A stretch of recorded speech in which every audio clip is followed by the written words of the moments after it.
Oh, that's into double coverage and intercepted.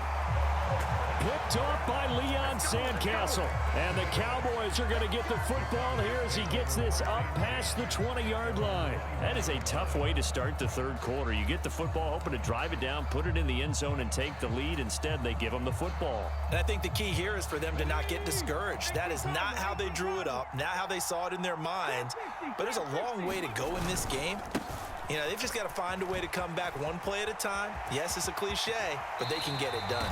And he's going to be out up around the 45-yard line. 45 yards rushing for him now on just 6 carries to this point. The big play to start him out has him at the 45 already. This is Lamb on the end around. Now the ball comes loose, and the Vikings pick up the football. And this one will be returned to right around the 38-yard line. Well, this jet sweep is so popular now in football, but Charles, here's the downside, a turnover. Yeah, because you want so badly to get the ball in the hands of your receivers, let him try and create something. I think that when he took the handoff, he was thinking something big. Instead, he didn't feel the pressure, and the ball came free. 1st and 10 for Montana and company. And he fires one that's intercepted. Picked off by Aqib Talib. And now off to the races down the right side. And he takes this one back into the end zone. And the Cowboy defense has a touchdown. So this whole game gets flipped on its ear right there. The interception, return for a touchdown, and this lead changes hands here in the third quarter. And it certainly felt like this defense had a read on what was going on the offensive side of the ball and said, let's cut down our coverage a little bit. Let's be in a position to make a play on the ball. And, boy, that sure turned out well for them. And this will be caught as they convert here for 2. And there's a quick momentum swing. INT return for a pick 6, and then the 2-point conversion good. And even if you're keeping your wits about you, you're thinking to yourself, okay, extra point block team going into the game now. All of a sudden you're hearing defense. Everyone's scrambling for their helmets and throwing down their cups of water. That's a great position for them to be in, trying to score against that team. A little bit disjointed.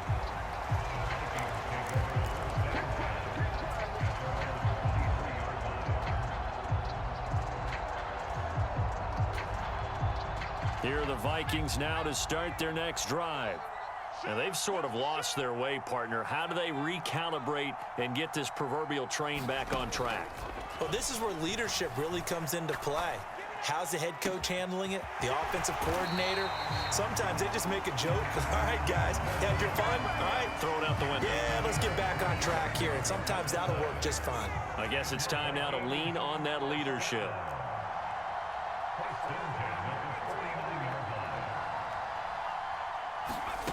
Here's Montana to throw. He's going to launch this thing way downfield. And it is incomplete. Good positioning there downfield to break that one up. This defense is continuing to contest every deep ball that is thrown downfield. And look, it doesn't matter whether you're playing man or zone. Eventually that becomes man on man. And you've got to trust yourself and go up at that moment of truth and make a play on the football. Maybe anticipating a blitz, and they jumped. Yeah, and if we saw it, you know that they saw it. The bad guys might have been coming on that play. Had to pick them up, and they jumped.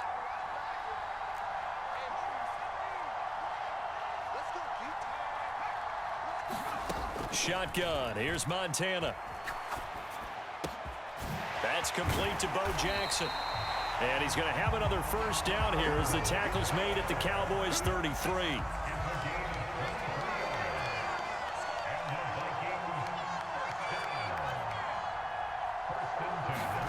They will look to throw. Montana flush to his right. He's going to let this go. Back of the end zone. Toward the back corner of the end zone, but he could not get the feet down. This will wind up incomplete. Well, defensively, they haven't let him just sit in the pocket and get comfortable, and that's opposite a lot of game plans in today's NFL.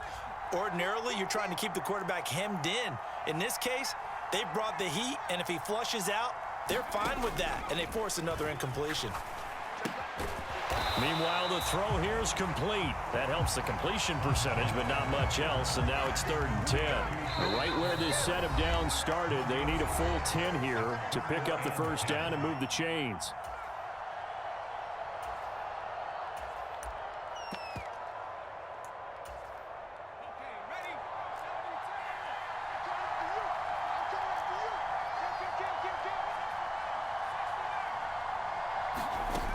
Now Montana. He lets this one fly toward the back of the end zone. It's caught in the end zone. Touchdown, Minnesota. Dwight Clark, 33 yards. And the Vikings are an extra point away now from moving out in front. An excellent, long, sustained offensive drive. And now they can look across the field and see a defense that looks a little bit beaten down. Right now, as an offensive coordinator, you're thinking to yourself, can I dial up the knockout punch? Montana will throw for it. To the goal line, but it's incomplete. Tough there. Good pass. Hit the hands. He just couldn't bring it in. And every receiver's coach everywhere. Seeing that play, focus, focus, focus. Watch it all the way in and tuck it away. Very short. Now a hit and a loose football. And the Vikings pick up the football. And they are going to bring this one back. It's a fumble return, a scoop and score for the Vikings.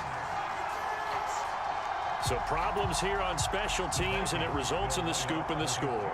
They talk all the time on special teams about keeping your head on a swivel, trying to see the whole field. Hard to do when things are going that fast, bodies all over the place. You're just trying to find the right guy to align yourself with. On that play, wow. They'll try and throw for it toward the end zone, but that's going to wind up incomplete. They had the big play on the fumble return. They were looking for the 1-2 punch, but they couldn't get that two-point conversion. And I have to wonder, were they scheduled to go ahead and kick the extra point, but after a play like that, you talk about the 1-2 punch, right? It's a momentum play. Go for two and really try to capitalize, and that's what they attempted. And he'll get this up past the 25 before he's out of bounds. About set for this next drive by the Cowboys offense.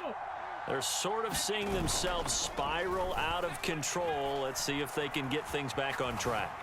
And this is where the coach is walking that line of being calm and really being firm with his team. I had one tell me once, we were having a tough patch. This too shall pass, this too shall pass. And finally we kept having a rough patch. He said, but you got to do something to make it pass. And that's what they have to do. They've got to get some control back, get themselves reasserted, and calm things down. See if they can get calm and reassert themselves here. And able to get this one across the 45 before he's brought down. 62 yards now on the ground on just 7 carries. What makes a draw play like that successful? Well, we did see where he made the first wave miss, and that was a big part of it. But a lot of it is just being actors back there, making the defense think it's going to be a pass. Staying on the ground, this time it's Smith. And he can only manage to get a couple. 2nd and 8 coming up. So there to make the tackle, Khalil Mack. We have played 3 quarters. You are watching Madden Ultimate Team on EA Sports. Welcome back now here in London. It's the Cowboys in possession of the football, but they trail here as we begin the 4th quarter of play. The last run got a couple. Here's 2nd and 8. Here's Pollard. And running room scarce here. He's going to be stopped in his tracks at the line of scrimmage. Officially no gain on the play, and they're left with a 3rd and 8. I think what we just saw their partner was linebacking speed that can trump O-line power. We see that at times because he filled the gap before the offensive lineman could get to the next level and take him on. Johnson with a completion over the middle. And they're going to get this down near the 35-yard line. I don't care how many times we see it. I still get a kick out of watching quarterbacks and receivers do the pass tree in pregame warm-up. But I always remember that when we go to practices, we see that after practices as well. They really tune it up, don't they? They tune it up. They know why they do it for these situations. 1st down. And they build that trust, and that's why they're able to find him in this type of a situation. And not able to break away this time as they're going to stop him right around the line of scrimmage. Calling no gain on the play, and it'll be 2nd down. You don't see that a ton, do you? Or the cornerback coming over to the middle of the field to make a run tackle. That's someone with a ton of confidence to feel like nothing is pressuring him on his side of the field. Sees that the ball is moved to the middle and just sprints over there to help out. He ends up getting the tackle. Well played. And he'll be marked down at about the 26-yard line. It's a game of matchups, and that's why you take your receivers and move them around a bunch, especially your best guys. And when they work out of the slot, you often hear the coaches talk about how great it is because it gives you a two-way go. You can break out or you can break in. That makes it hard to defend.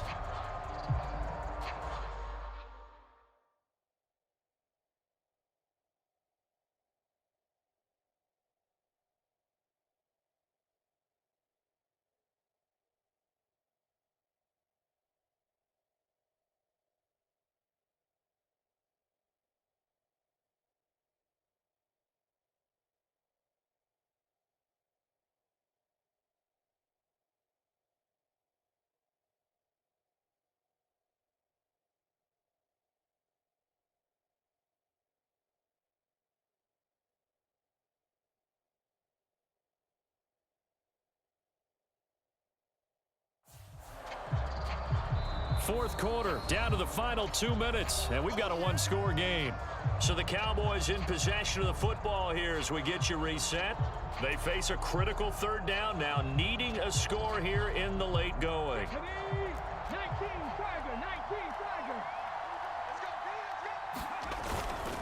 And they'll let their fullback try and push the pile. And he will have a Cowboys first down as they're able to convert, albeit not by much, on 3rd and a yard. There you go, partner. That's some old-school football right there. You need 1 yard? Give it to your bruiser fullback and let him get the job done. He's back to throw. And he can't get a throw away. He's taken down. Levante David making his presence felt in the backfield. Man, he got in there so quickly, Charles. What could the offense have done to adjust and account for that? But what you're hoping is that you figure out and you... Oh, that's going to be a costly one. It's intercepted. Picked up by Levante David. When you talk about making winning plays, that is a winning play at this stage of the game. To come up with that interception, huge. I like how you identified that because most people think winning plays are the offense trying to get it done. In this case, nursing a lead, they found a way to make a play on that side of the ball and maybe finish things off. Call it a full 3 yards in the wrong direction there. Brings up 2nd down. That one looks like he'll throw here. And he can't get a throw off. He's taken down. What a huge play at this point in the game.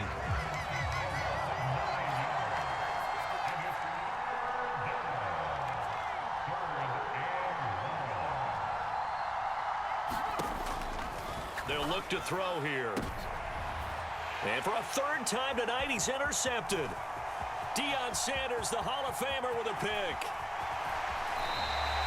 Well, my, how the tables have turned now. They were trying to salt this one away, but that interception, potentially a game changer. And I've just got to think to myself, at this point of the game, I know you've been aggressive. I know that's your MO, and that's fine. And all those teams that talk about all gas, no brakes, you better have the emergency lever to pull occasionally. They could have used it right there. They put themselves in a tough spot with that interception. So from the 17 now, here's a 1st and 10. One final shot. They'll look to throw. That is caught. Touchdown, and no time remains. And they're an extra point away from winning this football game. Well, that's the one they had to have. Put them in a position where they're tied up, but I got to get out of the way. We still got an extra point that's pretty crucial. That's right, just one more element to complete the victory. No time on the clock. This to claim victory. And his kick is good. And cool as you like it, he pushes it through, and this game is over. Well, this was a game we'll have in the memory banks for a while. The winning touchdown at the end, and then they had to get that extra point. You know, the knees were shaking, but he put it through, and boom, a dramatic victory. And just remember, prior to